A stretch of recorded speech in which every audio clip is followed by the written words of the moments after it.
They always say karma isn't about punishment, it's about balance. Do unto others, right? But I've seen what balance looks like up close, and believe me, it doesn't always show up with a gentle nudge. My sister Claire believed in love the way some people believe in magic completely and without question. 3 years ago, she met Ethan at a tech conference.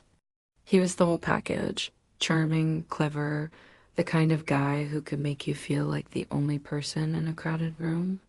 I saw through his polished act from day one, but Claire, she was smitten, and when Claire is happy, the whole world just feels lighter.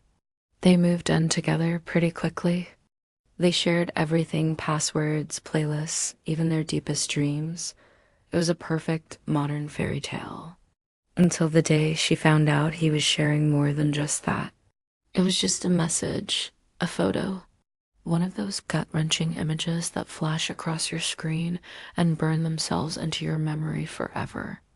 Her hands shook so violently she dropped her phone, the screen shattering on the floor. And just like that, the fairy tale cracked right down the middle. I was furious. I wanted to tear him apart, to make him feel a fraction of the pain he'd caused her. But Claire, ever the graceful one, just shook her head. "Let it go," she said, her voice surprisingly steady. "The universe keeps its own score." I didn't believe her then. I thought it was just her way of coping, but I believe her now. See, karma doesn't need an audience. It doesn't announce its arrival with trumpets and fanfare. It works quietly, patiently, with the same undeniable force as gravity. And sometimes it starts with the small things. First, Ethan lost a huge promotion he'd been banking on. Someone had accidentally stolen his private messages to the entire department, messages that sounded eerily similar to the ones he'd sent behind Claire's back. He screamed sabotage. I just smiled and called it symmetry. Then came the car. It was brand new, a sleek, expensive machine he paraded all over social media, bragging about how some people just have good luck. 2 weeks later, a delivery truck mysteriously rolled backward down a hill and completely flattened it in his driveway. Nobody was hurt, but the car was just gone.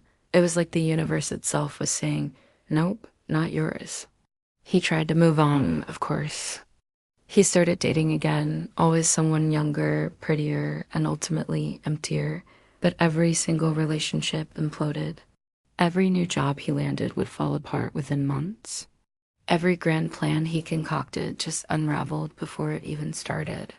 It was as if his entire life had been built on the same kind of lies he told my sister, and now that rotten foundation was finally giving way.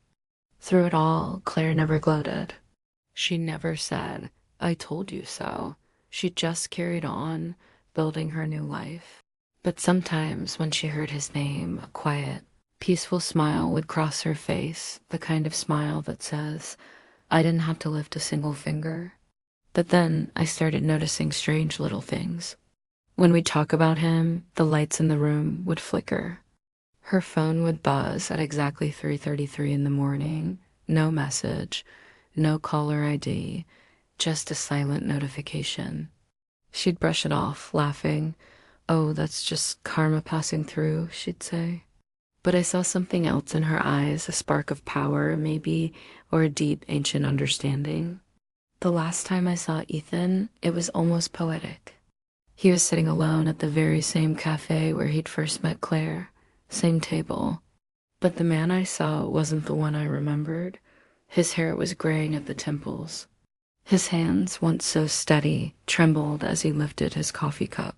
He looked up and our eyes met. For a split second, a flicker of recognition, but then nothing. It faded, as if he couldn't even place who I was anymore. It hit me then. Sometimes when you break someone who truly loved you, you don't just lose them. You lose a piece of yourself along with them. I watched him turn back to the window, staring out, waiting for something that was never ever coming back. And I finally understood. Karma hadn't punished him. It had simply returned what he'd given out. Emptiness for emptiness. Claire, She's thriving. She opened her own wellness studio, a beautiful space filled with light, laughter, and new beginnings. But every now and then, when we're talking late into the night, the candles will flicker unexpectedly, or a sudden cold draft will whisper through the room. And she'll just smile that soft, knowing smile and whisper, balance. Because everything you send out into the world, the lies, the love, the pain, it all finds its way back to you. Always. So if you've ever hurt someone deeply and thought you got away with it, maybe just look around. The universe might just be taking its time. Thank you for watching Neural Nightcap. If you enjoyed this story, don't forget to like, subscribe, and ring that notification bell. We have so many more tales to tell. Until next time, sleep lightly and remember, the universe is always watching.